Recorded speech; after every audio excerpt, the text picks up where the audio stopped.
Okay. Welcome to Sideline to Baseline with your hosts MB and K Lou. Lou. We in the building, y'all, and we got our resident basketball analyst, Mr. Wow. Jake Mort. What's going on, Jake? I'm doing well, guys, man. I'm doing well. Just like we talked about, man. It's madness right now. We in March. Well, we gonna go ahead and you've been off the porch, so me and MB gonna jump off the porch with you. What was the most exciting game for you Saturday and Sunday? I mean, obviously you had a UCLA one go into overtime last night, but what stood out on you? I just get excited when I see the mid majors battling out with the big boys. And that Oral Roberts game, it came down to the very last shot. And I'll be honest, I thought the shot was good.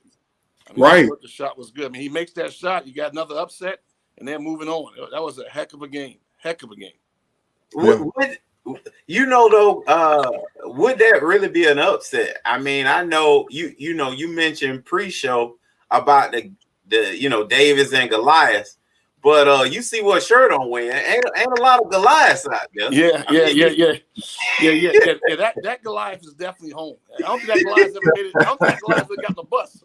Right. That's what I'm saying. So to me, the tournament, I always felt like this was gonna happen. MB and I spoke about this early on during the season when it came out, when UNC wasn't playing well, Duke was playing horrendous, Kentucky was looking like a little league AAU basketball team, and I called it out then. I said, man, they're gonna be flipping coins in the tournament. It's interesting you said this has been one of the most amazing years when it talks about parity. When you look at the big boys, you talk about the Dukes, the Carolinas, the Kansas, the Indianas. Right. I mean, you talk about some major programs that didn't even make it to the NCAA tournament. This has been a heck of a year. MB, you see how terrible I did. You wrote my stuff down. What I look like? Friday and Saturday. What my picks ended up being? Oh yeah, it was bad too. It was wrong. We was going with the Cinderella and right. That didn't happen, Right. So Jay, look. Okay, let's talk about Gonzaga. Obviously, there is one Goliath. Let's just call them that. I'm still not so sure, but they playing that way. They're playing very well. What is it about them that sets them apart from everyone else? And tell us why you feel like they probably gonna move on against. I think they got UCLA, right? Yeah, they got USC. USC, my bad. The thing you have to understand about Gonzaga, when you talk about mid-majors and high majors and big programs and small programs, they're considered a mid-major program. However, they recruit like a high major. I mean, the kids on their team are all blue chip 5-star recruits. I mean, they get the elite talent. There's a reason why they're number one in the country. I mean, look, Mark Few is a phenomenal coach, heck of a coach. However, if you look at his roster, I mean, they got several, not one, but several 5-star recruits on that team. The point, I mean, they're good. I mean, that's part of it. They're well coached and they have a lot of talent. Now you say that. However, I remember a couple years ago, I watched some, I think it was a special or something on them, and they getting Canadian pros, man, left and right. Yeah, well, I think when Mark Few first took over there, his connection was the European market, the Canadian market. It gets a lot of kids from Canada, a lot of kids from Europe. Do the best job of identifying Australians and Europeans and Canadians, kids that play across the border, and they've been able to attract those guys to their school. However, the difference now in the modern Gonzaga areas, they getting like blue chippers. Like they get like that point guard. Everybody in the country tried to get Shrugs, kid from Minnesota. I mean, he was a 5-star top 10 player in the country. That Duke, Carolina, everybody wanted. Right. And he's going to Gonzaga. Well, he's at Gonzaga. He went to Gonzaga. Right. And so now they're competing against the big boys to get players here stateside, where I think they made their mark, like you just said, they made their mark on the European kids early. I mean, 10 years ago.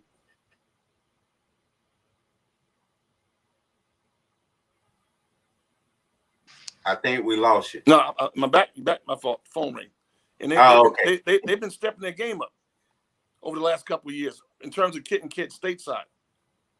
Interesting. Now, one of the things that has been a little bit of the chatter out there has been because of not just the big boys, but guess what the big boys bring? They bring that 5-star talent, that name recognition. That's what we're missing this year. I've talked to a couple people. Pac Jam MB said, you know what? This is the first time that he's watched the game and really been looking at plays. Watching back screens, watching the full high and flex offense, motion offense. Like you actually looking at this stuff now. And I think that's because of the lack of star power, that you ain't just got a guy that's just gonna go one-on-one and put his head down and go to the back and dunk on somebody. Or when Steph Curry, when we got to see him have that magic in March when he was just shooting trays from everywhere. Mm-hmm. We're missing those guys, and we missing those moments. So it's like you really watching that team concept, and you watching coaches either rise to the top or fail miserably. Well, it's a weird dynamic right now in college basketball. And you bring up a great point about that star power. And the star power is definitely among those blue blood programs, the Dukes, the Carolinas. There's young star power. And what you're finding is that young star power is getting beat by older mid-major programs. Like I use Oral Roberts for example, just use them for example. All those kids are seniors. They're older, they're experienced, they've been in college 4 years, and they're playing against the Dukes and the Carolinas and the Kentucky's puppies. I mean, these guys are little freshmen. They're 18 years old. They're unbelievable players. I mean, they're all potential first-round draft picks. But now you go up against a 22-year-old, and that's what's kind of happening in college basketball. The mid-majors are getting older, whereas the big boys are getting younger because those kids don't stay very long. Man, that's interesting too. Now let's go over some of the games. Some of the games that you may have saw or at least watch some highlights. What stuck out at you? Oregon State and Loyola Chicago. What'd you feel about that game?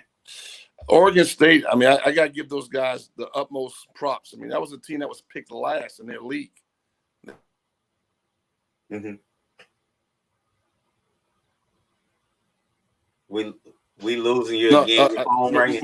My phone, yeah, you there? Okay, there you go. We back. Yeah, Loyola Chicago. Oregon State was a program that was picked last in their league, and to see them in the Elite Eight, you got to take your head off to those guys.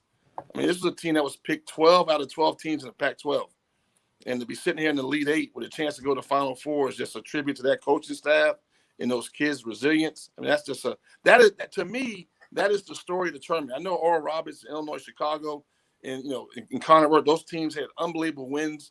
But I think the biggest story, in my opinion, is what Oregon State's doing. Wow. Yep. Then moving right along, you had a powerhouse in Villanova. Start out that game. That was one of the games I watched. That Oregon State and Loyola Chicago. I can't think of that Oregon State guy's name, but there was a little bit of stuff.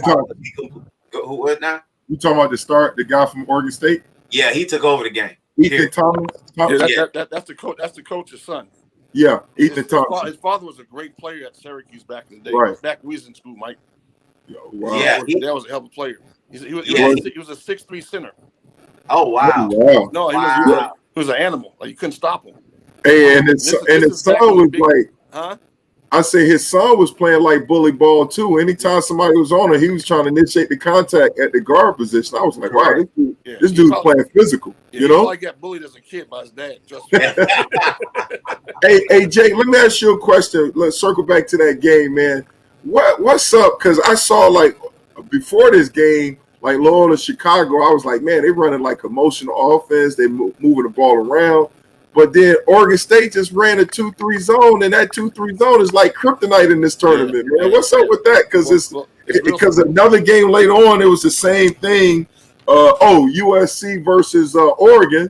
All right, they did the same thing. USC ran that 2-3 zone, and Oregon has some problems. What's up with that 2-3 zone, man? That's causing people problems. It's making people stagnant, and I think a lot of times you see people go to zone, especially this late in the year. When they're not primarily a zone defensive team, they identify a weakness by your opponent. They can't shoot.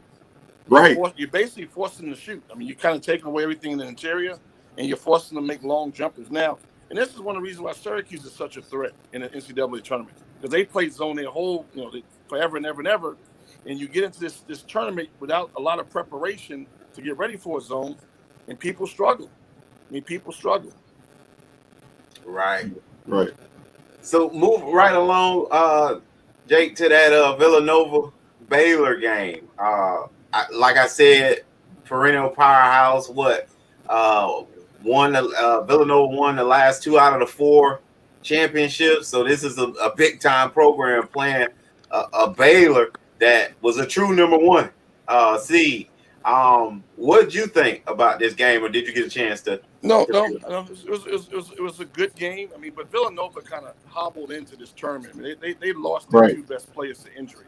Now, I'm not taking anything away from Baylor, because Baylor have unbelievable guard play, unbelievable, and Baylor's really, really good. But to Villanova's credit, you got to take your hat off to Jay Wright. I would have never I'm not a betting guy. I don't, we can't. I'm a college coach. I can't do a bracket and bet on. But if I was a betting guy, I would have never guessed Villanova would have got as far as they got. Wow. Based on them having the injuries and situation. Yeah, they were banged up coming into the tournament. So to get to the Sweet 16, that was take your hats off to the coaching staff and those kids. However, they went up against a major firehouse, a firepower team in Baylor. Baylor's good. I mean, Baylor can win it all. Let's just call it what it is. They could. They're good enough to. Hey, but you're right though. I mean, Jay Wright, man. I mean, that first half, Villanova was leading. Samuels and what's my man Robinson Earl, they was playing good, man. I was like, wow, they was killing them in the paint. Yep. And then Baylor couldn't. I mean, they could. Maybe 2 3-pointers, right? Yep. The whole first half, and they finished the game. Yeah, matter of fact, it was 2 for 12 first half and 3-pointers, and they finished the game 3 for 19. But Villanova, like first half, he was like, man, Jay Wright was putting on a coaching clinic out there. They was changing up between man, zone, 2-3 zone, combination trap. I was like, wow, look at this. I said, look at Villanova, man. Yep. Get it done. They just ran out of power. You got to take your hat off to him. He did a heck of a coaching job this year. But if you watch Villanova over the years, when they're fully stocked and they got all their guys, they're straight man to man. So the changing of the zone had a lot to do with his personnel. And great, like I said, I mean, Baylor they have unbelievable talent, especially in terms of their guard. They got the best assortment of guards in this tournament. I mean, people talk about Gonzaga and their firepower. Baylor's they're number 1 seed for a reason. They're number 1 seed for a reason. Well, Coach, you're right when you talk about those 3 guards Baylor had, and what really changed the momentum of the game. Baylor ended up getting 5 turnovers pretty much in a row. And what that do, they got them to doing what they usually do, and that's get up and down the floor, and they was in trouble then once they got in the open court. And then all of a sudden, those guards start feeling it, see it go into the hoop. And, I don't think Villanova was ever able to recover after that. Baylor's fun to watch, and they got really good guards. Well, all of a sudden, my father-in-law went with a few schools. He started at USC, then transferred to East Tennessee State, and then went to theology school at Oral Roberts. So he wore many hats, and he was bragging about his team. So Oral Roberts took an L to Arkansas, but this was a very good game. Coach, what's your thoughts about it? Like I said, we started the program. I thought that was one of the most exciting games. I know we had an overtime game last night. It was Alabama and Alabama UCLA. Was that last night? But that game Alabama should have won that game. Free throws kind of cost them. Make those free throws, the game is over. But the most exciting game, it was the one you just said, Oral Roberts against Arkansas. That was a heck of a game. I mean, that was an up and down. That was 2 people just getting punched in the head. That's like a boxing match. That was like the olden days. They Mike Tyson fight. Everybody's throwing blows back and forth. Right. That was a big time heavyweight match right there. Coach, what I appreciated about this game, I don't know if in the beginning of this game, Arkansas was super stagnant on offense, and then they inserted the number 1. It's not the number 1, but the 6th man of the year, SEC 6th man of the year, coach. That changed the momentum. That Joker came in, he was buckets. What was interesting though is why isn't that something that seems like overall a lot of colleges do is that guy's obviously good enough to start, but they don't start. If you know much about how Arkansas recruits, they take a lot of transfers, and look, who am I to say like what their rotation should be or how they should bring guys in? But the guy you're talking about. He's done it all year long for him. When he comes in, he's instant offense. So he's a kid who's probably capable of starting. I think they like him in that role. They bring him in there to insert offense. Lost him. You guys there? Phone ring. Sorry. We got you. I don't know how I can cut my phone off if I'm talking to you. But that's the guy who's done it all year. I think some of the kid from Arkansas, and he's a kid that gives them instant offense and instant energy. And I think sometimes they just feel more confident bringing him off the bench to give him that extra burst. I mean, he's definitely good enough to start for him. Most guys that are sixth man of the year in most leagues are good enough to start for the team they play for. It's just they like him to come off the bench in that role. And obviously he's very effective. You have some guys that bring guys in like that and don't bring them out the game. Like they come in the game, they stay in the game the rest of the game. They just don't start them. But see, I like that coach, and I think obviously that coach instituting a little bit of what they do in the NBA a whole lot. Mm-hmm. But a lot of these games, you see teams struggling to really get going. Whatever, not playing at home. I don't know what it is, different rims, what have you. And you know what I mean, not really getting it going. And then you got a guy like this come off the bench and just, input a ton of energy, just like Sean D. Brown does at Michigan. Mm-hmm. It's a difference, man, when you have these guys that are able to come in and do these things. It's called having a good team. A lot of talent. I mean, when you got guys go up the bench that are as good as starters, that means you're a talented ball club. And Arkansas, obviously, they're in the Elite Eight for a reason. And, they got some dudes that can play.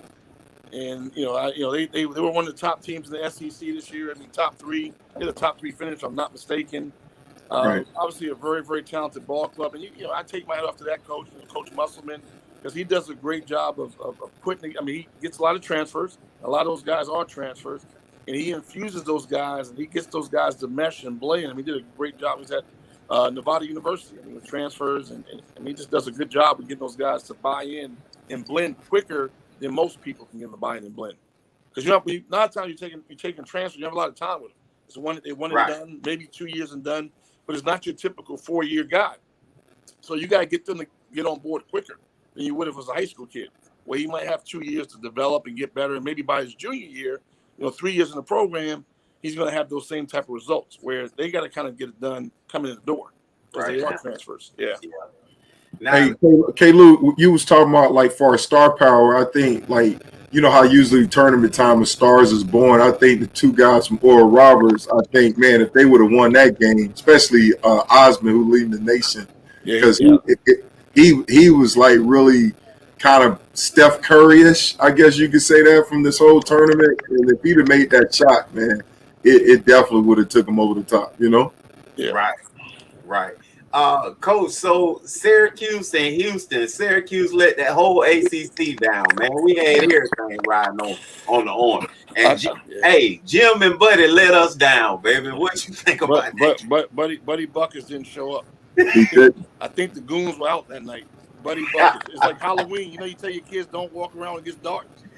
The goons were out. Buddy Buckets was a no-show. But Buddy Buckets is a hell of a player. Heck of a player. And he's had a great year. I mean, taking nothing away from him. And it's kind of almost unfair to say this one game he didn't play well, but he's had a heck of a year. But, hey, Jay, what you thought? I thought about the athleticism of Houston, and then also they was prepared for that zone, man. I mean, they did a really good job. Yeah. I mean, that was one of the teams where I was like, man, it was textbook, everything they was doing against that zone, man, creating a momentum and bracket. And then defensively, man, they just seem so much more athletic than Syracuse, just putting pressure on Buddy Buckets and the guys. They took them out. I was like, wow. The first half, right away, you could see it. I was like, man, this gonna be no contest. But Syracuse, had a little flurry, but at the end, man, Houston to me was just too much for them. I think your first point was the key to the game, their ability to attack the zone. I think, I said Syracuse plays in the ACC. And I think, Buddy Buckets and the rest of those guys see that type of athleticism. I mean, Florida State, and there's teams in the ACC that can rival Houston's athleticism. So I think it was more than just the athleticism that kind of catapulted them to that win. I think it was their ability to attack the zone. When you play Syracuse, most people get stagnated by that zone, and they didn't. I mean, they went right at it. They did. Right at it. And I think that was the key to obviously taking Buddy Buck out the game. But I think even if he played well, they still would have won the game because most people struggle with attacking Syracuse zones, and they didn't. I mean, they had zero issues with it. I mean, they was all on top of it. They were on point. That was a great game plan by that coaching staff, and obviously one of the best coaches in the country. I mean, Houston's coach is unbelievable. I mean, Sampson is one of the best coaches in the country, and he proved it once again going against another legendary Hall of Fame coach in Boeheim and going against a unique style. And the great thing about the tournament, like you said, Mike, that zone. One of the reasons why Syracuse has been really, really good over the years, as well as being really good in this tournament, without a lot of time to prepare for that zone, that's a challenge. I mean, it really is. Like if you're playing Syracuse, you're hoping you got 3 or 4 days to kind of go over it and prepare and talk about the weak spots and where you can score and where you need to get the ball. With no preparation, that's hard. And that's kind of what Houston was. They had like a day prep to get ready for those guys. They look like they had like 10 weeks prep to get ready for them. Right. But they had like a day prep to get ready for them. They went. I haven't seen very many people do what they did to Syracuse zone. I'm gonna be honest with you. They carved it, and that's hard because Syracuse is really good at their zone. Really good. Absolutely. So the juggernaut of the entire tournament looked like such against Creighton. What'd you see, or more importantly, I guess, what didn't you see from Creighton that even gave them a chance this ball game? Yeah, Creighton. Yeah. I actually thought Creighton could go a little further. I like Creighton's team, but they got to the Sweet 16. I thought they were a team that could like surprise people and maybe sneak up in that Final Four because they had a really good team, well balanced team. They're a well coached team. They run good stuff, but so I guess the Sweet 16 wasn't a bad run for them, right? It wasn't a bad run. A lot of people take that Sweet 16 run. Hey, they drew the wrong bracket. They drew the wrong bracket. I would agree with you on that. They ran it to Zags, and then Zags. When I saw the other two no-name guys, I mean, they were starters that stepped up and got double-digit points that helped them out. Balanced scoring for Gonzaga. Yeah. It was 2 other guys. Typically, you had the big trio with Suggs and Kisper and Timmy. But then the other 2 starters, man, they scored double digits as well. I was surprised. Yeah. The thing, like I said, the thing that makes Gonzaga really, really special is obviously, there's always a pecking order in every team. Like you've been a part of a lot of great teams, and there's always a pecking order. I mean, you was a defensive guy, but you're the guys on the offense. All 5 of those dudes out there are like high-level dudes, which means that at any given night they can go off on you. They might play their role, and they might be. I go back to when you played in college. All 3 of you linebackers, man, you guys were like beasts. And one night be your night, one night be Jesse's night. Yeah, it's like when you're so talented, you all can be good every night. But given the night, one guy can be unbelievable. Next night, next guy can be unbelievable. I think that's how you equate Gonzaga. Those dudes are talented. And I'm talking about 1 through 7. They're as good as anybody in the country. I mean, you look at their talent and the recruits, and they're good. They are good. Now, look, Coach, this next game I'm about to talk about, man, I was so upset. I quit I was so upset. I'm just being honest with y'all. Me too. I'm sure Jake probably did too. I gave them to after halftime, and you are our resident ex-basketball expert, man. I need you to talk to me. FSU and Michigan, man. Why in the world did they keep fronting bigs that didn't prove to them that they could get the ball down low, make moves, and score one-on-one on you? This is a weird. I can't talk about FSU. That's our arch rivals, number one. But it's a weird dynamic because my college coach is the damn coach. Right, that's what I'm saying. They probably turned it off too. I have no comment on that game. MB. Okay, so I'ma just talk about. Man, I'm like, okay. I was counting the possessions where they stayed behind the big, right? Right. Let him get the entry pass and then just defend it straight up. They were like 1 of 6, Coach. But every time they're trying to front them and all that, ball go opposite, weak side, they dive, boom, catch, layup. I'm like, quit trying to front and fight to get on top of the pass based upon on what? They're not killing you like that. It's like when I'm playing, I play street ball every day there, right? And I'm like, and soon as the guy get it in the post, they run down the double. Man, don't help. Let him prove to us he can kill me first. Right. You know, what is with that?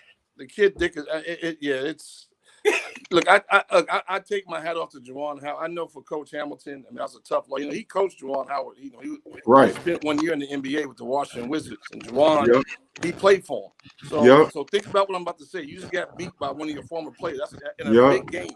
That's a tough one. So and like I said, that's my man. He coached me in college. He's been an unbelievable mentor to me. But Florida State, like Mike, it's hard for me to talk about Florida State. That's our arch rivals. But Coach Ham is my man, and I would have liked to seen them do better. But Michigan, they carved them up. I mean, let's just call it what it is. Dang, man. I quit. I can't tell you how I ended because I was done by 7-8 minutes into the second half. I was done. Yeah, they Florida State had a hard time scoring. I mean, we talk about look. I watched Michigan play. This is true. I watched them play like back in December against Maryland. And I remember watching them how good they were. I'm like, God, this team is so good offensively. And I only watched them play one time this year, but I watched them play the right game, man. They were just so efficient and moving the ball and all the things they do. And obviously, going into that game, I'm saying to myself, if Florida State's going to beat them, you're not going to stop them. You're not going to stop them. They're really good offensively.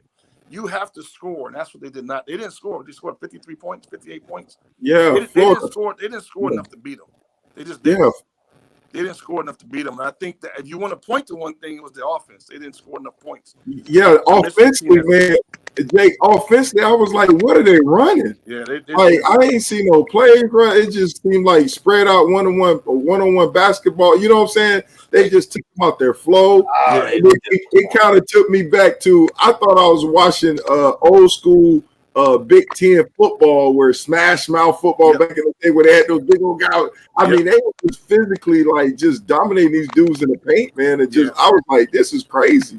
Yeah, I mean, before the State, like you said, they just came out of sync. Offensively, they didn't get nothing going. I was like, I don't know what they was running. I was like, man, what's going on? They just seemed out of sync the whole time. Offensively, they couldn't get nothing going. Yeah, to Coach Hamilton's credit, he's evolved with the game. When I played for him, he was a smash mouth type of coach. When we was at Miami, throw the ball inside, beat people at the paint. That was the type of style. But I think he's evolved with the new game, new era, the new game. And it's more of a guards game.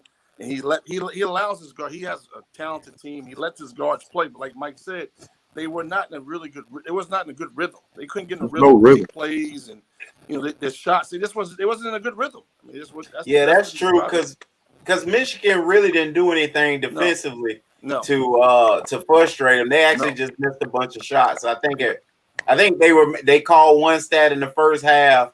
It almost went a whole half without hitting a three in that building this entire tournament, and then they hit the first one. They won a great shooting team, and I think that's why they were inconsistent throughout the course of the year. They were not a great shooting team throughout the course of the year, and I think once again it kind of caught them at the wrong time, where shooting needed to be at a premium, and they didn't shoot the ball well in that game. They need to shoot the ball a little bit better to kind of give themselves a chance. They were 5 for. Go ahead. That was the bottom line. They struggled. Coach, I think what bothered me was I'm unaccustomed to seeing a Leonard Hamilton team get abused in the paint. Mm-hmm. And we play them, and they play out of their mind every time they see the Duke blue come in their building or they come to ours.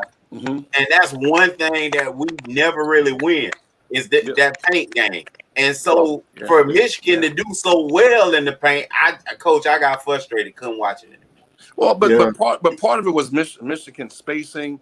It was the ball movement, and what they kept getting was they kept getting Florida State out of position defensively, and that's when they would get the ball in the paint, and they were angling them in the paint. If you go back and watch.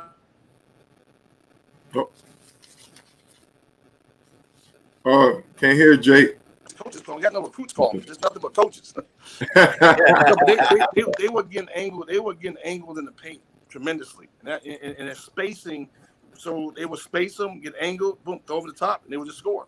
I mean, they score at the rim, and that's one thing, like you said, with Hamilton's teams, he doesn't give shots at the rim. I mean, he protects the rim. Right. But in this game, that spacing kind of threw them off a little bit, and the way they were angling them in the post. I mean, they were getting what they wanted. I mean, they got what they wanted. That's the bottom line. Yeah, got what they wanted that night. And like you talk about, Florida State had 14 turnovers I read, and then the shooting, like you mentioned, they was 5 for 20 from the 3-point. Yeah. So I mean, statistically, they could have lost to a lot of people that night. Yeah, exactly. No, exactly. You look at their turnover ratio, turn ratio, their free throw shooting, their 3-point shooting. Like they could have lost to a lot of people that night. They just didn't. Yeah. Like you said, it's nothing Michigan State. I mean, nothing Michigan did. Michigan did. Right. They just wasn't making shots. They were out of rhythm for whatever reason. I don't know. Yeah. And Coach, before we let you go, I'm gonna run down this Elite Eight. You tell me a quick who, and then a sentence or less why. Well, hold on. We got to talk about what's your thoughts on that USC Oregon game, right quick? What you think? I'm rooting for USC. I like Andy Enfield, the head coach of USC. So I was really pulling for him. I think he has a heck of a team. He has a heck of a team. Those two brothers are unbelievable. Yeah, unbelievable. I mean, Oregon's a good team as well. I mean, Oregon had a really good year. They got transferred from St. John. Figueroa had a heck of a year. Guard. They're good. Right. They were good. They were good. Yeah, that's the thing. Figueroa, he picked the wrong night to have a bad game. I think he was like 2 for 14. Exactly. You know? But and the zone again was the issue we talked about earlier. Go ahead. Yeah. But the one thing I will say that I didn't getting back to those two teams because they come out of this Pac-12, and we're getting back to Oregon State and UCLA. People were saying the Pac-12 was a really bad league this year. I think we're all wrong about that. If you look at now with the Elite Eight, the Sweet 16, Elite Eight, the Pac-12 has been highly represented. I mean, they had some dude. I mean, think about it. A team that was picked 12th in their league is going to play in the Elite Eight right now. They're playing. Right. I mean, they're still playing. I mean, they're still playing. Now, I don't know who knows they can win the next one, but they got to the Elite Eight and they were picked 12th. So well, they playing tonight, man. Balance and the strength of that league. Yeah. Hey, Jake, they're playing tonight. What's your thoughts? They got Houston versus Oregon State tonight. What's your thoughts on that? The goons are going to be out. It's like Halloween again. Oregon State better be ready. It's trick or treat. Hey, Mike, they going to get those goons in Houston. They got some players. Yeah. I like Houston, that one. Yeah, no doubt. And then what about the other game? You got Arkansas and Baylor. What's your thoughts on that? Arkansas is well coached, extremely talented, but Baylor got some really good guards. I'm going to go with Baylor in that one. K-Lou, what's your thoughts, buddy? Shucks. I picked Baylor. I'm still going to go with him. Yeah, Baylor's good. But Arkansas is good now. Right. One of my buddies goes for Arkansas. So you know what? I'm gonna take that back. I'm gonna go for Arkansas. Baylor's gonna give them. They too much for them. They gonna speed up that pace, man. No, Baylor's good now. I mean, they gonna speed up the pace, make them force Baylor's capable of winning it all. No doubt about that. Yeah. And then and like you said, Coach, early on, tons of experience as well.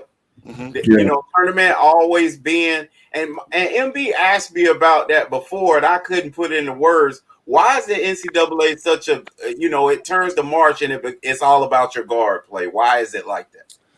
Because guards control the game. And I think at the end of the day, guard play, especially in these tournament settings, guard play wins. I mean, it's great to have a good big guy, but if your guards are really good, it gives you a better chance to win the game, especially when in a tournament setting. Right. Wow. And then Michigan, UCLA. Whew.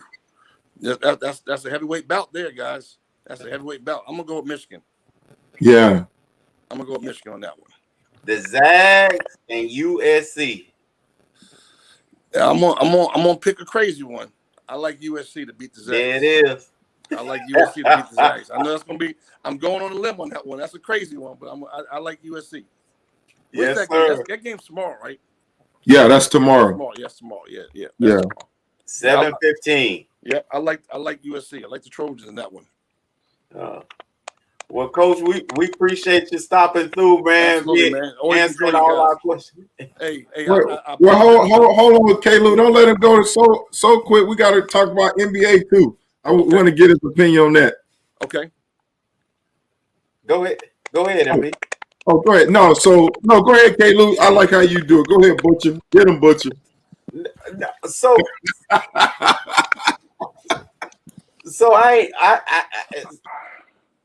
Draymond claimed that he the best defensive player ever, Coach. Ever. That's what he put out there. They need to drug test him right away. Yeah, we got to see what Draymond's smoking, man. I mean, Draymond.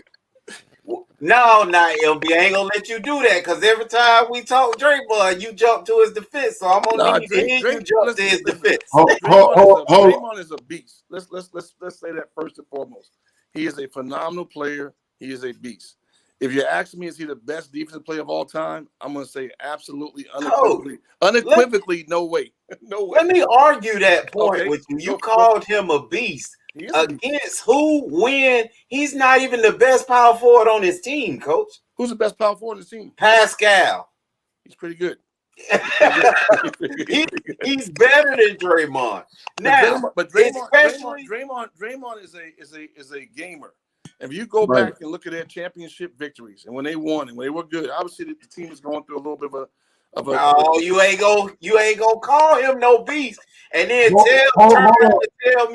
turn around and tell me Clay hurt, and that's a problem for him. No, but it's no other superstars that we get that excuse to. This is not college basketball.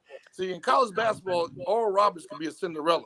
In the NBA, it's about players. It's about the superstars in the NBA. Without those superstars, it's hard to win. And he's supposed to be one. He's the best defensive player ever. No, that's what he said. I'm not agreeing with that. That's what Draymond said. I'm not agreeing with that. Hey, now, K-Lou, let's preface our discussion, right? Because I said Draymond, as far as right now, after 9 years, I feel like he's on a decline. You remember me saying that? You're like, he's still young. I was like, no, I think he's on a decline. I was making reference, Paul, when he won Defensive Player of the Year back in the day, I thought. He ain't never been the best defensive player that's on his own team. Klay Thompson is the best defensive player on his team. That was our argument right there. That was our preference because you said I don't even know when. I don't know, as Coach say, when he was a beast, and as you would proclaim when he was a superstar. I don't know when those times were. I guess I've been confused this whole time. Yeah, that's our discussion. Because go ahead, Caleb, because that was you and our discussion back in the day. You was like, you thought it was just a product of the system defensively, right? Well, he's great when everybody around him is better. Right. I was saying we were talking about that. That's what I was about. He's a triple single 2 years in a row, and y'all trying to tell me he's somebody. I can't do that. That's not the world I live in. So make sure we understand the preferences are. You were saying back in the day, you never thought he was a good defensive player. You never thought. I thought he played free safety, the toughest guard every game. Clay got the call. Clay was the guy. He got to go out there and be super efficient offensively, hit all the open shots and the tough ones. And then he got the guard Kobe. And then he got the guard Kawhi. And then he got the guard, Dame Lillard. Yes, because guess who else don't play zero defense? Steph Curry. So Clay had to play both ends.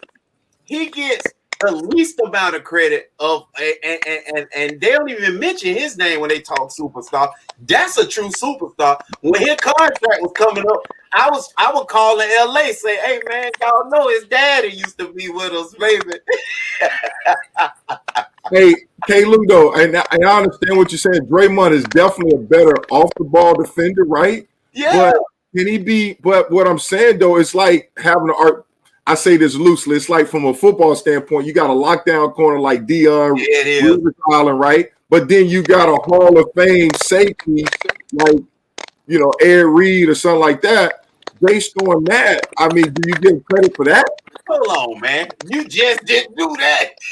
No, I said loosely. I said loosely. But I'm just saying though, instead of being a lockdown corner, could he be a Pro Bowl safety? No. You still disagree with that? No. You just say he garbage. Tony Allen made this statement. Tony say, who you locked up? Yeah. That's what Tony Allen asked. Who did you lock up, Draymond? He said, in the words of Jay-Z, I don't believe you. We need more people. Draymond, like I said, Draymond's nuts. You see, like Draymond he's a great glue guy. He's a great leader. You need him in your locker room to win ball games. But he started believing his own the press clippings about him. He thought, as Charles Barkley would say, that the fans were screaming for him, and he didn't see Klay Thompson and Steph Curry behind him. And they yelling, you know, he a real Backstreet Boy, man. That's what it is. Now, is he a tremendous player in that role? Absolutely he is. Okay, in that role. But without it, you see the proof is in the pudding. No other superstar we've seen decline like this. Alleged superstar. I never called him one because I saw through it. I was wondering why they were kept thin. And I'm wondering now why they ain't trying to move him, to be honest with you. But because they got him a real beast coach and Pascal sitting behind him. It's good. Mike, I got a question for you. This is off topic. Yeah. This is change the subject because you mentioned his name. Okay. This is a football question. That's why I'm asking you. All right. So Dion, you mentioned Dion. What do you think Dion's going to do down there in Jackson State? Oh, we talked about that, man. He moving the needle. I mean, Is he moving the needle? Yeah. I mean, just the fact of his publicity and what he brings to the table and just his realness with the kids, I think, man, he can turn that thing around and position himself for something bigger, you know? Turn it around. Coach, why you ain't put that question to me, man? Turn it around. Yeah. Listen, it's been turned around the day he arrived there. Listen. Well, but you say that, but their first real challenge, he got beat. They played Alabama State. I wouldn't call that the first real challenge. Well, the first game was like a Division III school, right? Let's call a spade a real spade. Let's call a spade a real spade. None of his players played yet. Why? None of his guys have played yet. Okay. You mean the recruits coming in, you mean? None of his guys have played yet. But I'm saying why? I mean, it's a question why. Oh, well, because it's the spring season. They weren't allowed to play based upon coming in. You know, his guys are coming in now. Okay, so you know they're there now. Right. So first of all, ignore what you see. And the fact that he 3-1 with that is amazing. That quarterback throwing it just jump balls, man. That quarterback ain't doing nothing with it out there. Let's be real about it. So he got the real gorillas coming. Well, his son. He's going to play quarterback. What's his son? Quarterback. Yes, his son is a quarterback, and the other son's a corner. So the quarterback is really good. The son. Yes. So that's going to be the starter. Here's the other thing. Here's the truth, coach. Okay. Everybody down here need to be trying to fire. They got to get Dion in. What he's done to that. Oh, he like Don King with him. We've never seen it before. You talking about it? Under Armour down there with him. Yeah. Subway down there with him, baby. Yeah. You know what I mean? No. Like what he's been able to do, we've never seen before. He's the second biggest name in college football at an HBCU. I'm all for it because he's at an HBCU. I'm a major component supporter. You know, have an opportunity to work at an HBCU, not really understand it. I mean, that didn't get recruited by HBCUs, but I had a chance to work at one. I am in total support of what Dion is doing, and I think it's amazing. I just, I don't understand the whole, recruiting. I know it's different times. It can come in this and that for football, but I'm just asking Mike, just throwing that question at both you guys. Like, what do you think? What do you think is going to get done down there? He got to turn it around. I think it's already turned around. I think he's going to dominate it. And Pac Jam told us in the very beginning, which is Pac Jam did say that he was out of there. So he did say that. Where's he going? Somewhere Power 5. He got Power 5. They're trying to get him out of there now. So he got to win some games first. Can't just go to Power 5. it's about recruiting. It's about changing the culture. Yep.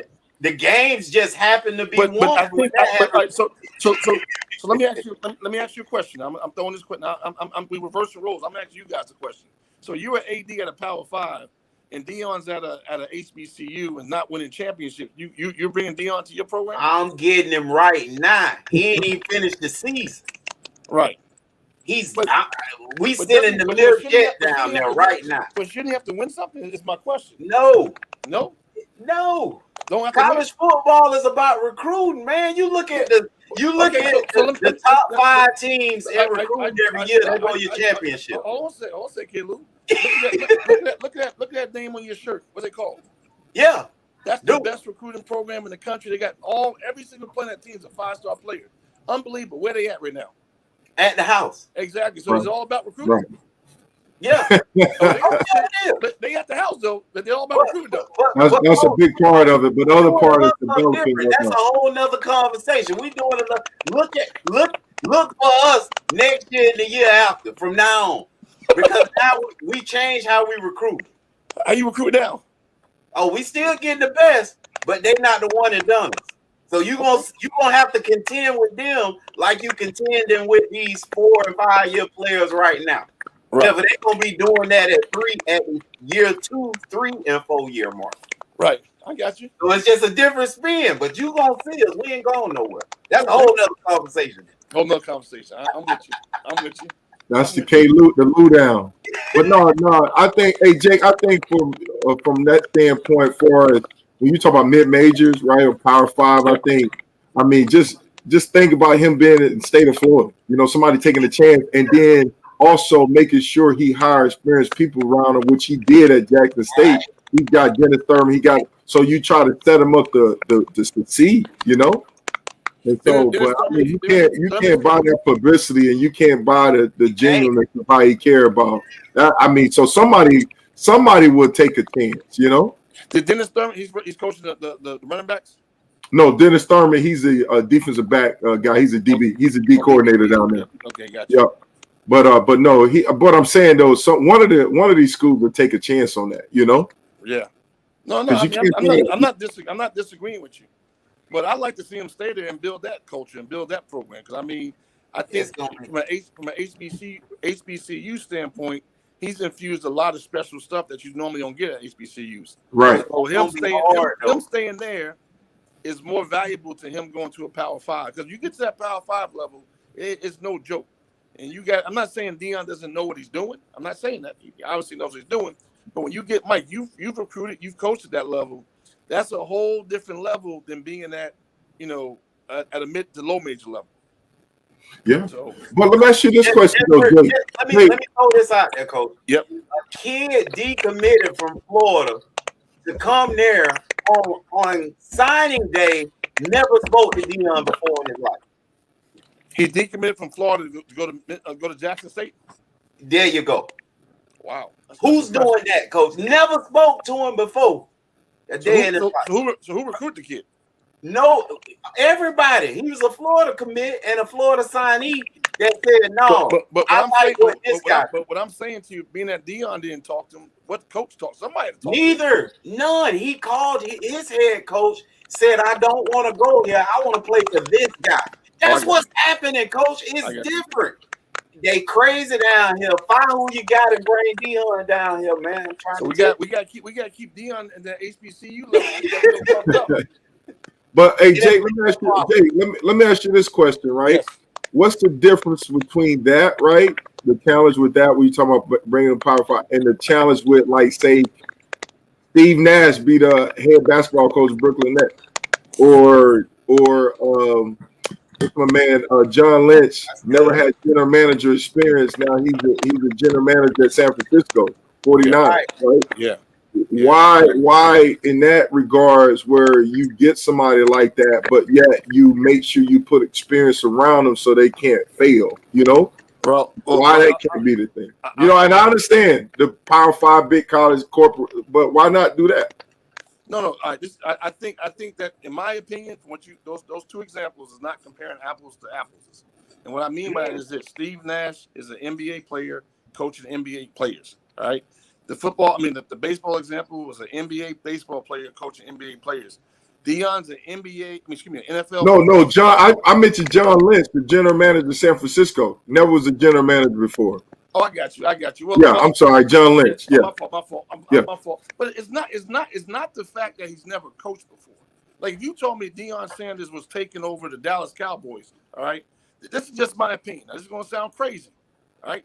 If you told me Deion Sanders is taking over the Dallas Cowboys, I think he potentially could have more success doing that than if you told me Deion Sanders was taking over Texas. Listen, I don't agree, Coach, and only because Deion moves the needle in that inspiration with the inspiration that he gives, and it resonates with kids. Right. Like, it does. Right. He has a gift with that. I don't know if that same kind of inspiration that he gives gonna work the grown dudes that, kind of understand what the game is all about. Listen, man, I need to do this for X, Y, and Z reasons. But these kids, Coach, what you probably should start doing, Deion he putting up some inspirational Instagram and probably twice a week. Coach, you gonna want to go suit up for him. Right. That's how it is. That's why the kid called there. Right. And call him to sign with him. That's impressive. Because he leaving crumbs. Coach, he had an inspirational video, MB. I don't think I sent it to you, but it was talking about he was basically getting ready for this image and likeness. He brought a truck that some company donated to him. And he basically talked to those kids and said, I'm going to give y'all my all. Y'all give me y'all all. And this the kind of stuff that you will be able to bring. Right. Like, who doing that, Coach?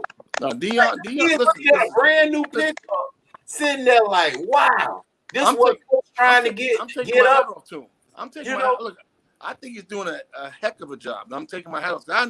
I truly understand how hard it is to recruit and to manage at the level he's doing it at. I'm telling you, like it's where he's at. It takes a special breed of person to do that job, and he's proven through what you're saying, through his techniques and his management styles, to be unbelievably successful. But all I'm saying is, as you go up in levels, when you go, like I said, when you go to the pros, you go to the BCS level.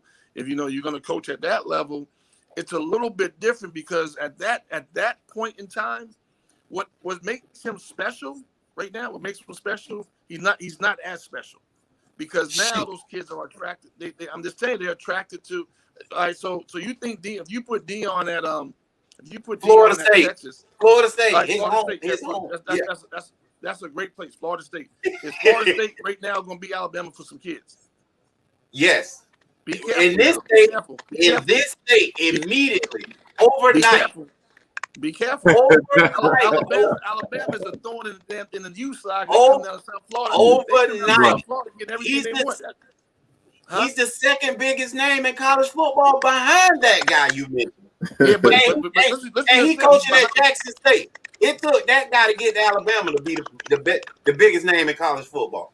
Yeah. And win for a while to be the biggest name in college football. This dude, like you said, he ain't done nothing yet. And he's the second biggest name in college football. I would love to see Deion go to Florida State. They can use him because they suck right now.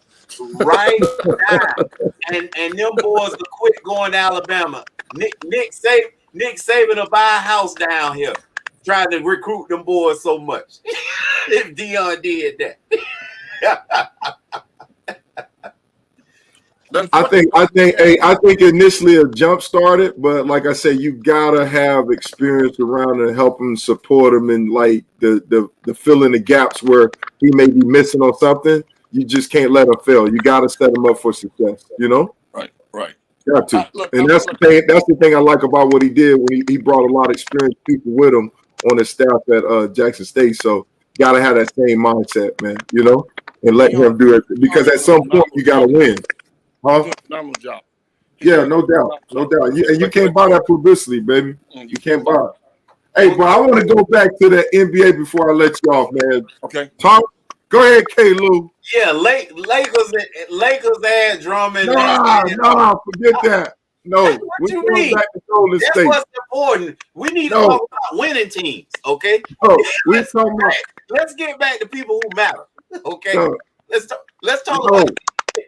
We ain't got but a few minutes, so we got Jake here. talk Jake, about a team who matters. The late and Drummond. What does that do for our team? We back with a ring again, Coach. Jake, have you paid attention to what's going on in the East? Man, again, I just asked you. We add Drummond. We got a ring again, Coach. That's what I asked. Okay. Let me say this right now. Let me say so I can be at your doorstep when we go. You got two of the baddest mans to ever do it. If you add in Drummond, that's going to really make things really, really good. But I'm paying attention what those boys in Brooklyn are doing. They are putting together a squad. Clippers squad too. There they go. There they go. Hey, if the Clippers are doing that, just makes it that much harder for LA to get out of the West. But when it comes down to it, those boys in black, the Brooklyn Nets, man, that's not fair. That team now, Coach. I mean, Mike, getting back to what you said about Nash, all the pressure's on him. The pressure's on him because what the team they assembled, you got to win it. You have to. But I mean, look, the Lakers are phenomenal. I mean, you never, ever you hear me count out LeBron James. You would never. He's a beast. He's the man. I mean, but the team they assemble, that's putting pressure on somebody, KD or the coach or somebody, Kyrie. Somebody got some pressure because they got the team to win it. Man, I said in the beginning, Coach, ain't enough basketballs over there for them to be that great. Well, that's where Nash is gonna make his money. How you manage is that managing style? How you gonna manage it? That's where Nash is gonna make his money. Coach, what you talking about? Kyrie said in the very beginning, we don't need a coach. Man, Kyrie crazy though. Kyrie also the same guy that was winning championships and wanted to leave. So, yeah, exactly. I mean, they won a championship in Cleveland. Man, I want to get out of here. I want to do my own thing. Yeah, because he thought it was easy to carry a team. He still ain't carried one. Well, and they felt like he couldn't carry this one. That's why they made the trade for my guy, James Harden. Okay, James Harden go get it now. Yeah. James Harden said he the real MVP. Hey, but back to my question. Hey, Jake, give me your answer that question. Jake, give me your opinion about Draymond in his prime. What you thought about him as a defensive player? Phenomenal. First team all NBA defensive team in his prime. And he's still one of the elite level defenders. But to say he's the GOAT, for Draymond to say he's the GOAT, now you're talking about he's not in that class. No, he ain't in that class. No, he's not in that class. I mean, no, he's not in that class. Jay, you still think he's an elite defender? Absolutely. Wow. But saying he's an elite defender in today's game and saying he's in the level of like maybe the top 10 defenders in the league that ever play, I don't think he's in that level. I don't think he's an elite top 10 ever play the game type defender. No. Is he an elite defender in today's game? Absolutely. Wow. Absolutely. But then, I can name a lot of dudes that can defend a lot better than Draymond Green in terms of in the history of the game. Oh, so yeah. For him to say he's the GOAT, meaning he is the dude. Nah, he's smoking crack saying that. He smoke. He ain't no GOAT in that. I mean, that's the comment he made, right? I'm the GOAT. Yeah, I know, but they should have took him and drug test him right away. He did. Yeah, he might. Hey, Mike, when I got that shot last week, you get a little drowsy from those vaccine shots. Lou, he might have had his vaccine shot with somebody interviewed him.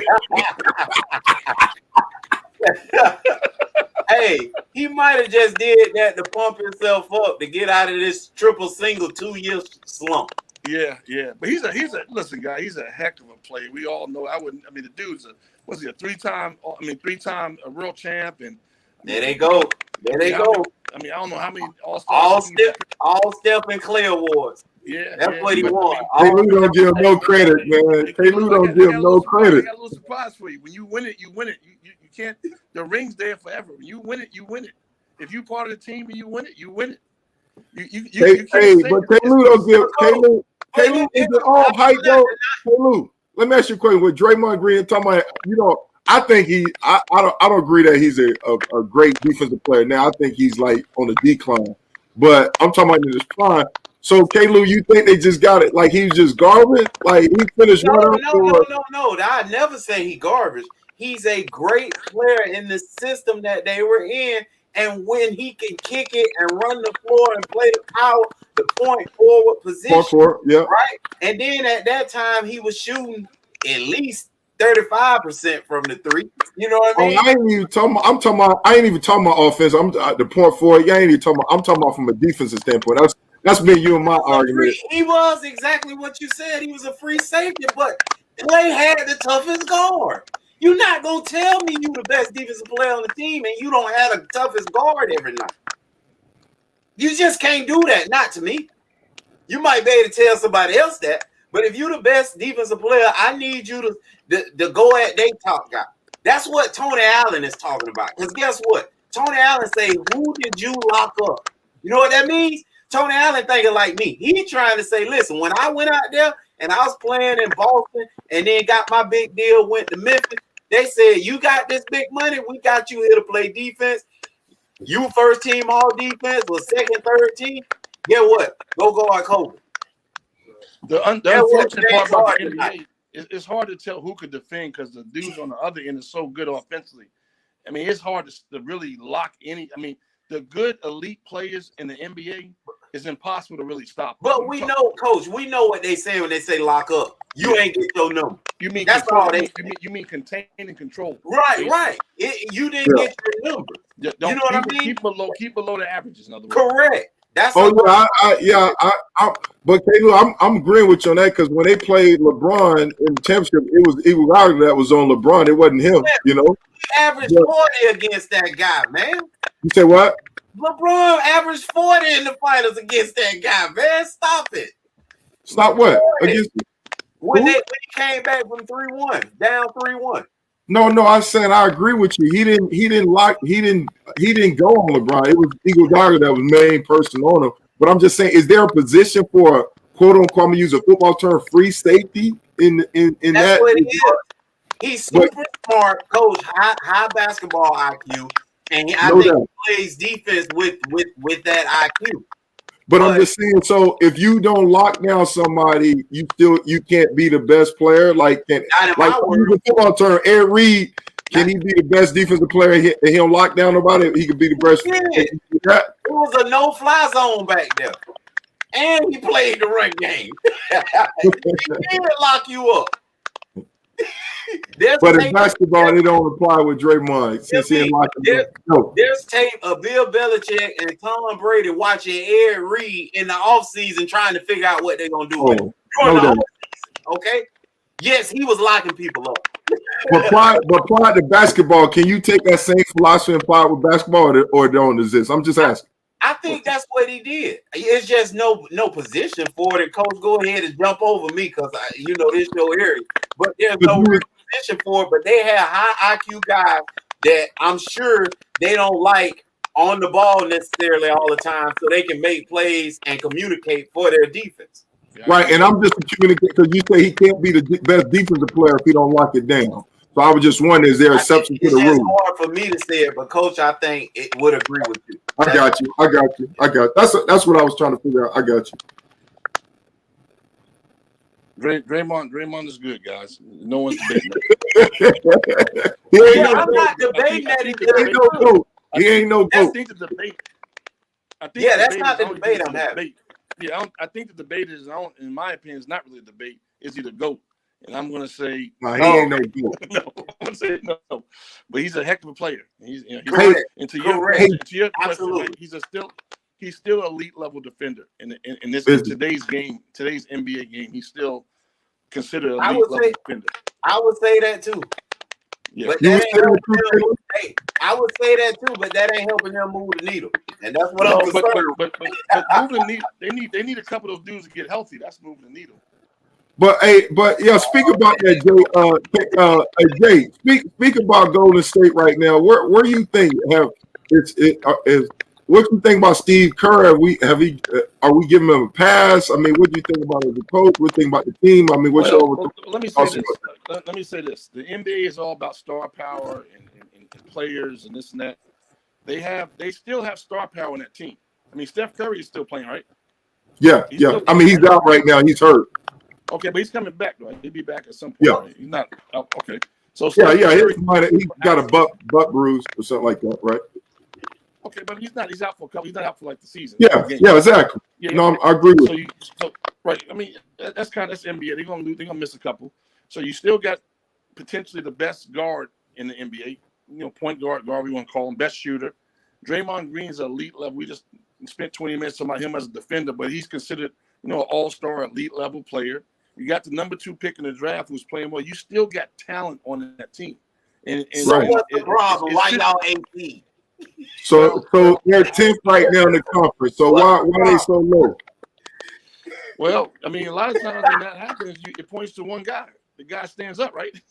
He's the one that gets blamed for that. I mean, I'm not saying we should blame him, but if you got all that elite level talent, I'm not saying it's a team that's built today to win an NBA championship. It's not.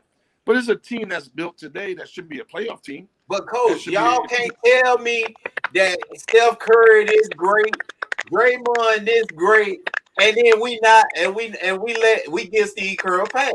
I'm just not gonna let it happen. That's not no. Steve Kerr should not get a pass. I think, like I said, I don't think this is a team to win the NBA championship, but it's definitely a team that should make the NBA playoffs.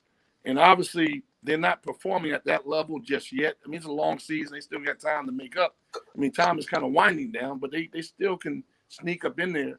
I think the biggest disappointment for that team is to not make the playoffs. If they don't make the playoffs, then you can say, well, Steve Kerr, I don't think he did a great job. Man. This is my fight, and coach, I'm taking out on you a little bit. How much further do you think that team can go than just make the playoffs? Okay, this is my fight, though. Listen to my fight. Okay. I'm a James Harden guy. I'm a James Harden fan. Okay. Yep. And he took all that heat. James only was AC 1 year, 2 years, coach. The 9 years he was there. He was number 1 seed the year they had KD. The first year they had KD, he was the number 1 seed coming out of the West. Coach, you can't give me that. Who was his sidekick? Who was James Harden's sidekick? Who, James Harden? He didn't have one. He had Dwight Howard. No. And then he had Dwight was going with the other big, the one that he traded away. That he was Clint Capella. Clint Capella. Yeah. But he always had somebody, right? But that's no duo. They ain't making no all-stars. They ain't making no all-stars. They ain't making no all-pros. Who? None of the guys y'all talking about. No, I'm saying like he had Dwight Howard, right? He always had somebody with him. Don't even count Dwight. Okay, he had Chris Paul. Disservice, MB. You be doing yourself a disservice. Okay, he had anything about Dwight in Houston at all. Erase that name. He was a shell of himself. Okay, after he left us in LA, he was never the same. Coach, am I making this up? Now, Dwight he's been on sort of a decline, but he got him a championship ring last year. No, but I'm saying, no, Coach. How was Dwight of himself after he left the Lakers? I'm saying based upon when he hurt his back, Coach. I'm talking about way before. No, he's not the same player. No, absolutely. Right, and so he went to Houston after he left us. MB. That's why I'm saying. Oh, you saying he wasn't good when he was at Houston? Yeah. James Harden was out there by himself, man. What about Chris Paul? How was that? MB, I'm talking about even before that happened. If Chris Paul healthy, we having a different conversation because James Harden did it because they got a ring. So that's a whole different conversation. But my comparison is James Harden sitting over there by himself. Golden State still got really good players besides the 3 that coach just named. Okay. So you got Kelly Oubre and you got my man that came over. Wiggins, yeah. So we ain't even talking about them. James Harden ain't had none of them kind of players even when he was by himself. But I'm saying I got a problem with Steve Kerr and I got a problem with Steph Curry because if y'all this great, why y'all can't still be number 2 seed, number 3 seed in the West? Because James Harden did it. He did. I ain't a big fan of their team right now. Golden State, Wiggins. I mean, go ahead. What'd you say? Go ahead, Jake. Jake, you there? Yeah, I'm sorry. Go ahead. Give me your opinion. You answer the question. Huh? You heard me? I said No, say it James again. Harden had a coach that played a unique style, and that's why they won a lot of games. But it wasn't a team that was built to win a championship. But they won a lot of games, and they had the number 1 seed, the number 2 seed, but they always got bounced when it came into a 7-game series again. Because they correct, because he didn't have nobody with him, coach. No, that's why. Because he was living by himself. All these guys y'all talking about with Golden State, they ain't by themselves. Still, with a hurt Klay Thompson, they still loaded. Can he there? Yeah, on second. Go ahead, if Jake. James Harden was that dude, if James Harden was that guy, he would have figured it out. Trust me, to get past the 7-game series. And he figured it out the best he could. And when they gave him help, he delivered. I'm not taking anything away from James Harden. A really good friend of mine, he works for the Wizards. I used to work for the Rockets. And I used to tell him, look, I love James Harden on one side of the ball. But if you think you win a championship, because everybody, Mike, what they say, what wins championships? What you play, Mike? Defense. How the ball you play on, Mike? Defense. Exactly. That's what wins championships. And that's what he doesn't do. But you sitting there saying that about James. That's why I say the energy changed, man. They talking. Here we go talking about Draymond. You talking defense, and he averaging a triple single.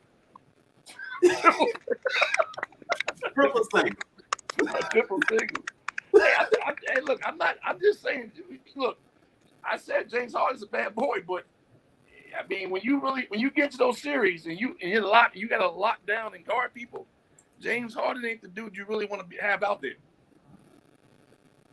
Let me ask you this question: when James Harden played for OKC, what man was he? 6. Exactly. There's a reason why he's a 6 man. Because he had just got out of school.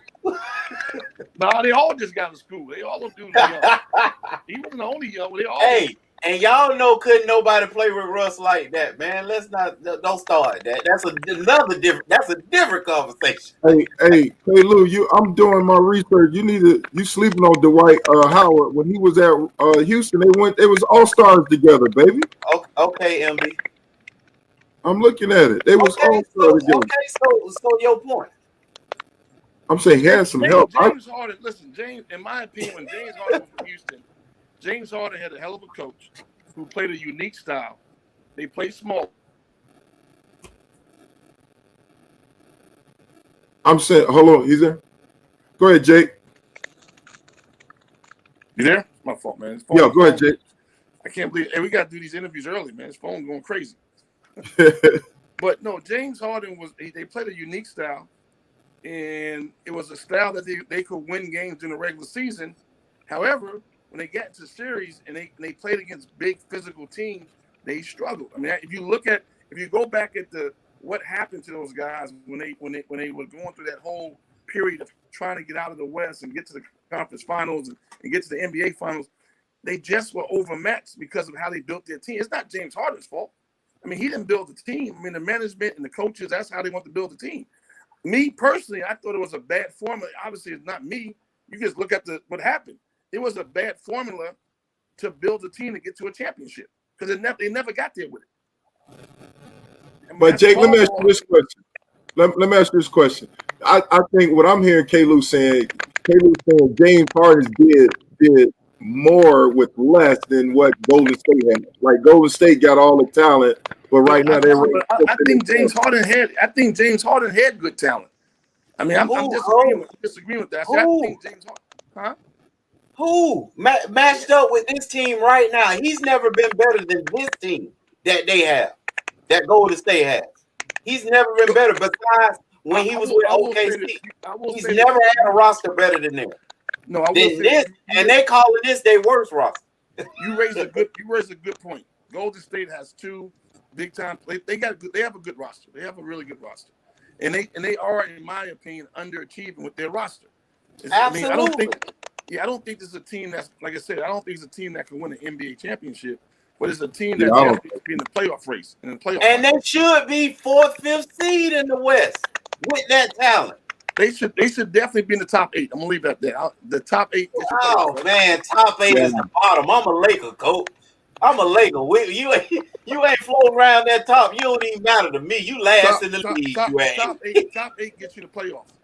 Hey, hey, Jake. So talent-wise, where were you rank them in the Western Conference right now? Talent-wise, 15. Who's that? Talent-wise, I'm just playing. Because they got the highest salary. I mean, they luxury tax. They about to be I ain't even know that, LB. Yeah, they do. I don't like, but I don't like the talent. I'm like I said, I think Draymond on decline. Wiggins is just always been so. He's a 20 a night guy. Who? 20 Wiggins. He's a 20 a night guy. Let him have on what 20 shots. I mean, he's been playing good lately, but I mean, he stepped up since Steph been out, but before he started, but I don't know. I'm not in love with their roster right now. I could be wrong. You guys the expert, not me, you know? He averaged an 18, MB, which is a long way he do. That's who he is. He's no better, he's no worse. That's who he is. 18 point a night, man. That's who he is. Yeah. I don't know. Everybody else has expected more from him and had tried to dog him out and talk about him and encourage him. And Jimmy Butler was gonna choke him out by doing more. That's not in him, man. Right. And that's what he. But you can count on them 18 to 20, coach. It's a place for a guy like that, right, coach? Yeah, Wiggins is a good player. He's a good player. Yeah. I mean, he's a good player. He was a number 1 overall pick, right? Absolutely. Yeah, he was the number 1 overall pick out of Kansas, but I've never been a big fan of it.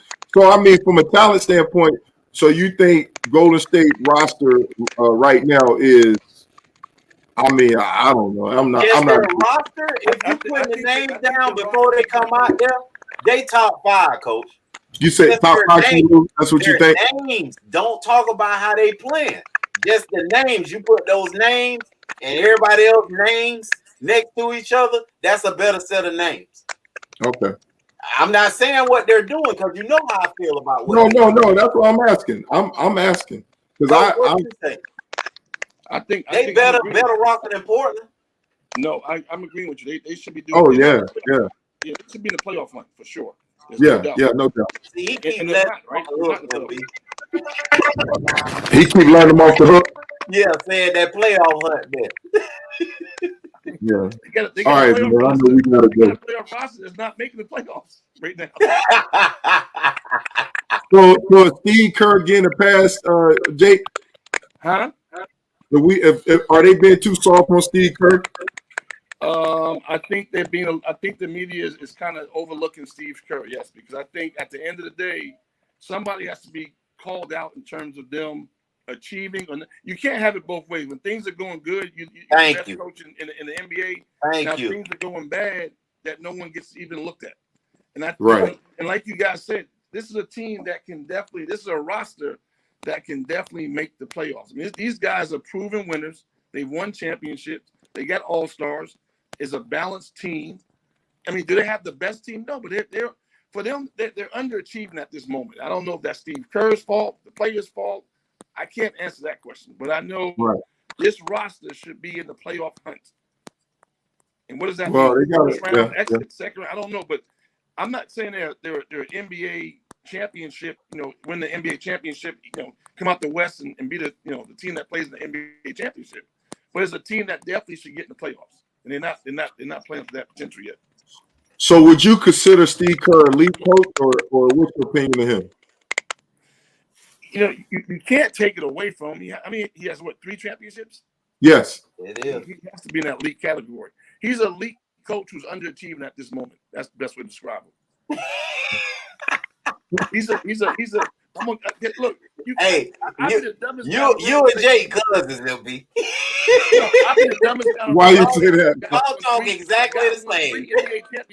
Why you say that, man? He gonna let it out. He gonna let it out easy. You say what? No, but I'm the dumbest guy in the world. down. The dude won 3 NBA championships. He's not elite. He's won 3. You got to give credit where credit's due. He's won 3 championships. All right. He won them. If he puts his fingers up, he got 3 rings. And so that's the problem. Listen, and that's the problem with the NBA right now, and why players will never stay any one place again, because y'all put that much on the ring. So don't argue, don't yell, don't be upset with players dipping left and right, switching teams like cars, because that's what they all chasing. Because you don't validate them until they get that little ring. So that's what it's about. You say what now? I'm back. Hello? Y'all can hear me? Yeah. Yep. What'd you say, me and him cousins, we're like? No, you let them down easy. Both of y'all let them down easy. Oh yeah. Well, I don't think he's the lead coach. I think the jury's still out. You know, I think it's just still out. Even though the NBA, but here's the catch, Mike, and I'm gonna agree with Coach.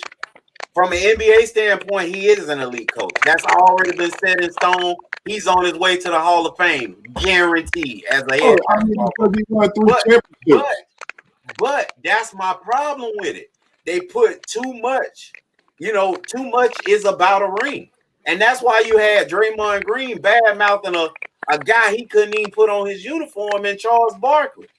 When he bad-mouthing Charles Barkley because he feel like, I got 3, you got none. That was his argument. But, bro, you not Charles Barkley, but they ruined the league with this ring stuff. It's ring or die. But let me look at it like this. Go ahead, Jake. That's what we all play for, though. I mean, at the end of the day, that's what we all play for. Every kid that puts a shoe on, puts a cleat on, a helmet, you playing to win a championship. High school, college, NBA, NFL, Major League Baseball. Your goal when you set out to start that season and put all that hard work and sweat and tears in, that you want to be standing, you want to be the last team standing at the end of the year. So we're fooling ourselves. We think that's not what we play for. That's what we play. That's what they all play for. So obviously, when you achieve that, you feel validated because you put so much in to get to that point and to win one. And so few of us do win them. You can't argue the fact that the guy. I mean, look, he's not Charles Barkley. Let's call it what it is. But you can't argue the fact that he can come back at y'all and say, "Hey, I've won 3 NBA championships." And he still should hush his mouth. He still's not in that same category. But think about what the biggest NBA historian basketball argument is: who's better, LeBron or Michael? But think about what I'm about to say. All they talk about is if LeBron gets the 6th champion, if he gets to the 6th ring, then what? If he gets 6 rings, well, you know the or they talk about Jordan was undefeated. He went 6-0. Yeah, that's what they talk about. Jordan was 6-0, right? Because if they talking about, because Coach, if they truly putting it down to championship, it's a runaway for LeBron. It's a runaway. If they dude go 14 times in a row or something crazy, it's a runaway. When it's 10 times, 9 times, what is it? When it's all said and done, I'm gonna make a prediction. When it's all said and done, LeBron is going to get to 6. I predict that. I could be wrong, but that's my prediction. Right. He will get to 6, if not more, but he will get to 6. Right? When it's all said and done, what's going to be more impressive? Jordan went 6-0 6 times, or LeBron actually went to the NBA championship 14 times or 15, whatever, 13 times. That's why I'm telling you, Coach, regardless of if you brought it down to the championship, it's not even a conversation. LeBron's already ran away with it. Right. So that's what we're like. What's more impressive, him going 13 times or Jordan going 6? Right. Because at the end of the day, LeBron he's not going to stop till he gets to 6. There it is. I promise you that. He ain't stopping to get to 6. As long as he with the Lakers, baby, I take it. Let's go. No. I'm telling you right now, you can't count him out for number 5 this year. You cannot count him out. What you talking about? Coach, not one. I told MB last year, not 1, not 2. We getting 3-peat. We getting up to 3-peat. But you gotta pay attention to what's going on in the East, though. Listen. Pay attention to what's going on. When you in purple and gold, you ain't looking nowhere but ahead, man. We straight. Boom. Pay attention, because look, at the NBA is all about firepower. And what those boys are doing in Brooklyn, they're matching that. I mean, look, Davis is a monster. LeBron's a monster. But there's a couple of monsters in Brooklyn too now. Cole, what we keep doing is playing defense on our end. You just told me it's defense win championship. No doubt about it. Okay, Cole, name me one person, maybe two, that's gonna play defense on that side then. With the Knicks. Well, we know James Harden, so I can name you one. I said that won't play defense. Oh, I mean that will play defense. defense. My bad. That will play defense. Oh well, yeah. Well, I don't know who will, but I can tell you who won't. There it is. James Harden won't. I can tell you who won't. Hey, look, get off James, man. He gonna lead that team. James Harden, my man too. He gonna lead them to the Eastern Conference Finals where they gonna lose either Doc or the Milwaukee boys. So James Harden is gonna be a part of a team that gets led to a Eastern Conference championship run. He's gonna be on a team that will be there, because at the end of the day, there's some firepower on that team.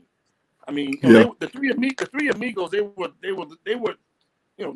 were targeted to get there with those three guys, and now they added a front line like they just added.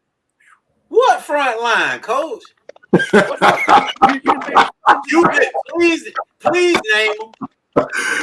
Come on, Coach. You don't think the Nets have a good front line? He don't like. I want to hear their names come out your mouth. Well, listen.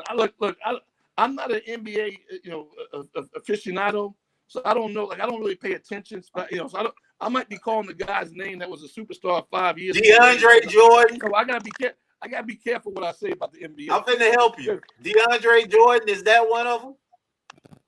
No, keep going. Blake Griffin, is that one of them?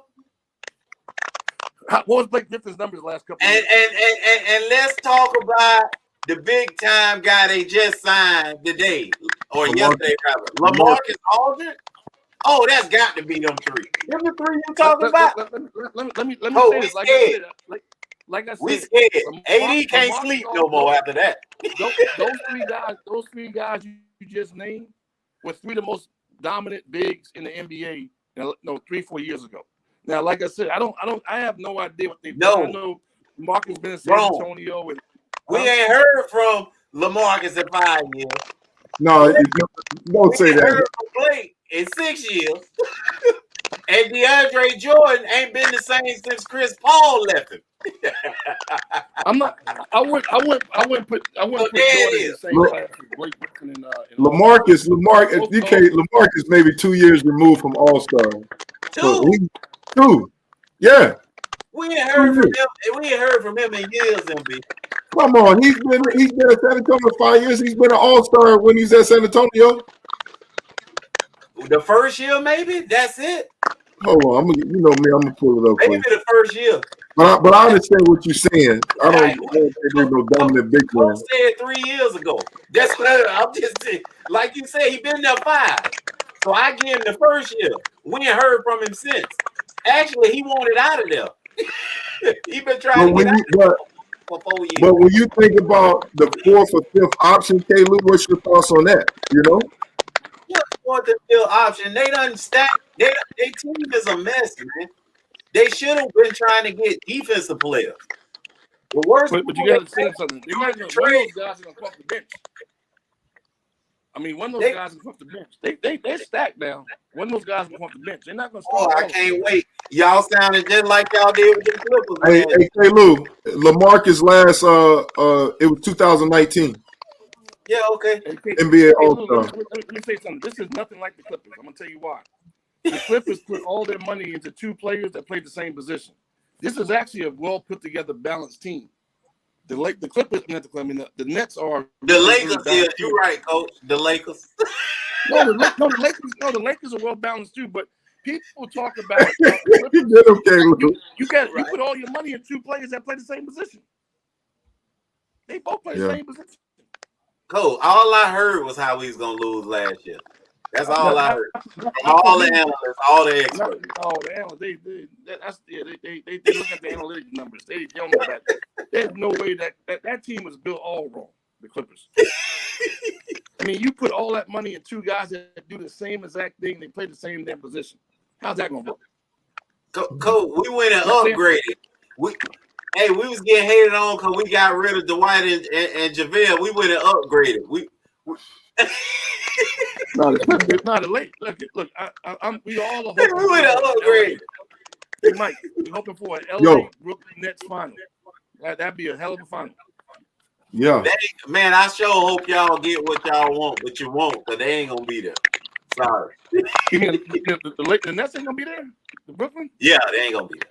Oh, they'll definitely be there. Y'all forget again how difficult it is to put a team together and just show up at championship game.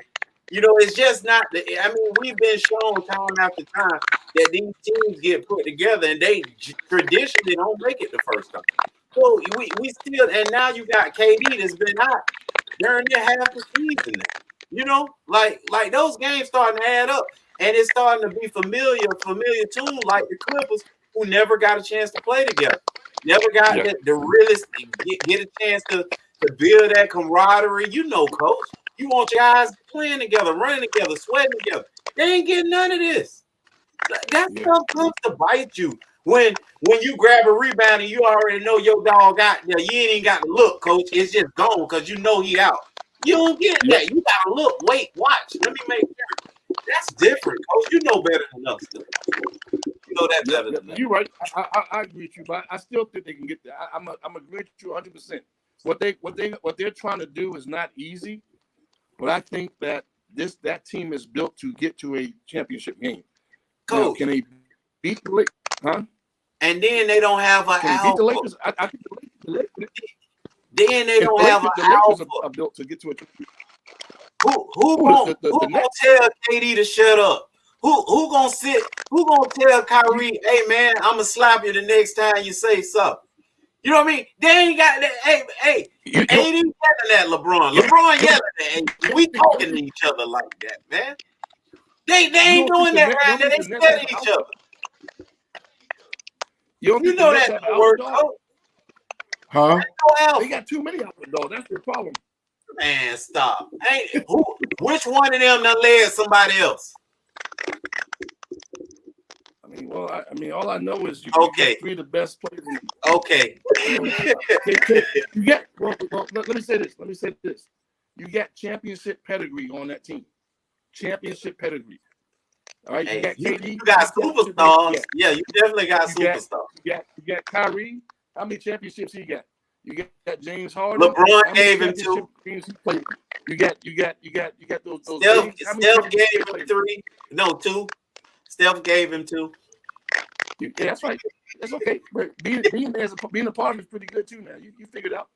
Right, but what I want to see them do is the maturation process is then to go get your own and learn from that situation and build it. I don't see them doing that. You got time. They were so sure they couldn't do it. They went and got a third guy. they came out for college, baby. Well, Coach, we really appreciate you. We way over. I know we over. Absolutely, guys. I really appreciate it. Feel like we're at the barbershop, baby. Yep, absolutely. Coach, I appreciate it. I love it, Coach. I love it. Good session, man. I love it. All right, take care, Coach. We'll talk with you. Okay, guys. You guys have a great week. Blessed week. All right. Don't do nothing crazy. Stay healthy. Get your shots. All right. And keep talking sports, man. You guys doing a phenomenal job. And let's support Dion, man. Let's support our HBCUs. Let's support yes, sir. Him. Yes, sir. Right, thanks, guys. Jake. Hey, we got to get you back on, man. Okay, thanks. See you later. Have a good one. Right, man, we appreciate y'all stopping through, pulling up, hollering at us because you know us. From sideline to baseline, MB and K. Lou, we gone.